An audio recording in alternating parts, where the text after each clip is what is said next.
Okay, who will kick off? Kick off Alex. Hi, Miguel. Hello. What did you make that another 3 point at Nah. the finish?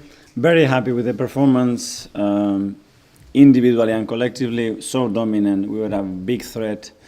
So very pleased with all of that, but the margin should have been much bigger. I mean, with the amount of situations, chances, open chances that we generated through the game, it should never be 2-1. But that's the Premier League, that's the step that we have to make. I think the first shot that they had, they scored the goal, and then David has to make another save to maintain the result. So, yeah, but what I like is that we're having a lot of issues. We're dealing with it in an incredible way. Yesterday we lost Jurien, today we lose Calafir in the warm-up. Dicklin has to play as a fullback, and you see the performance that he put in. So that's the spirit, and that's how much our players want it. How long can you sustain that with the amount of injuries you have? You seem like you're having to dig deep every week. I don't know. At the moment, we survived 6 months. So let's see. It's another 5.5 to go. So hopefully things will get better. The good news as well, for example, we got Gabi earlier than expected, which is great. The medical staff, I think they've done an incredible job. The way he pushes himself as well. And that's what we need, because we lost one, we got somebody else back. And overall, I think the performance was against that really good side. Very, very good. Simon. Mikel, are the injury issues uniting the group?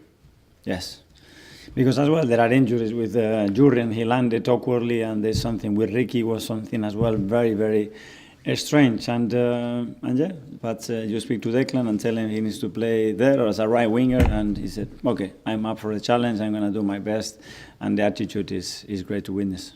This is the second week in a row where City have obviously gone top and you've had to respond within hours. How much confidence does that give you in the title race that you've done that twice in a row and you can answer this?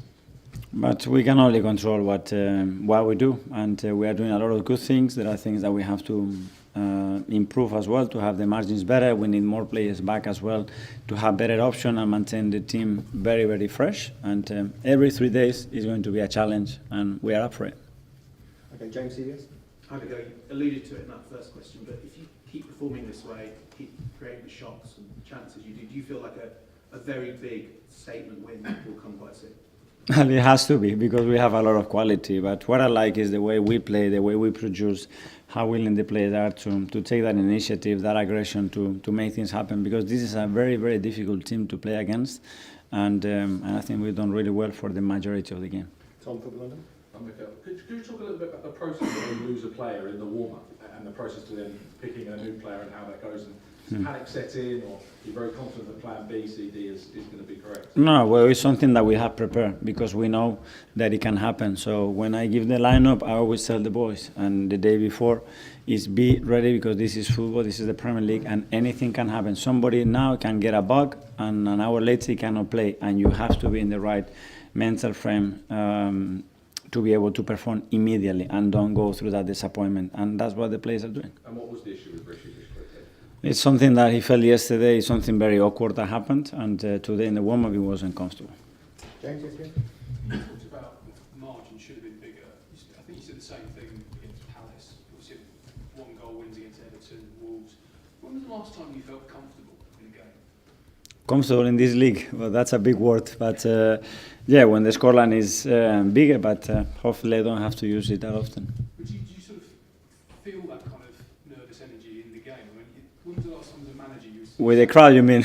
Yeah, well, but because when you just concede in the last minutes, the game before against Palace as well, when we didn't really concede nothing, and then they scored in the first shot that they had. Obviously, it's this, but we have to be able to go through that as well with normality, with showing composure and understanding that, okay, you don't do that well, you are not efficient in the opponent's box, then you have to be incredibly good in your own, and that's a good way as well to going through that. Okay, we'll do one more live with Sam from Daily Mail. Hi, Mikel. Hi. 2-1, it seems to get really nervy from the crowds that play it. Is that a consequence of the crowd being nervy and that translates? That's a willingness to win, that we all want to win so badly. That is, now I don't want to lose what I have, and we have to play to continue to score and show that composure and that ability. And we should have scored the third one. I mean, we have 2 massive chances to put it 2-3-1, and then it would have been different. We haven't, so we have to suffer a little bit more. Is that sustainable, though, to be that emotional all the time in games? Yes, from my side, yes. Okay, guys. Not coming back? Sorry? Can't you have a knock-on effect though if you're emotional for every single game, regardless of the? If you win, I think you win, you learn, and you go again. The knock-on effect of winning is incredibly powerful. Okay, guys, we'll do a few for Villa. This is 12 o'clock, the 29th of December, so we'll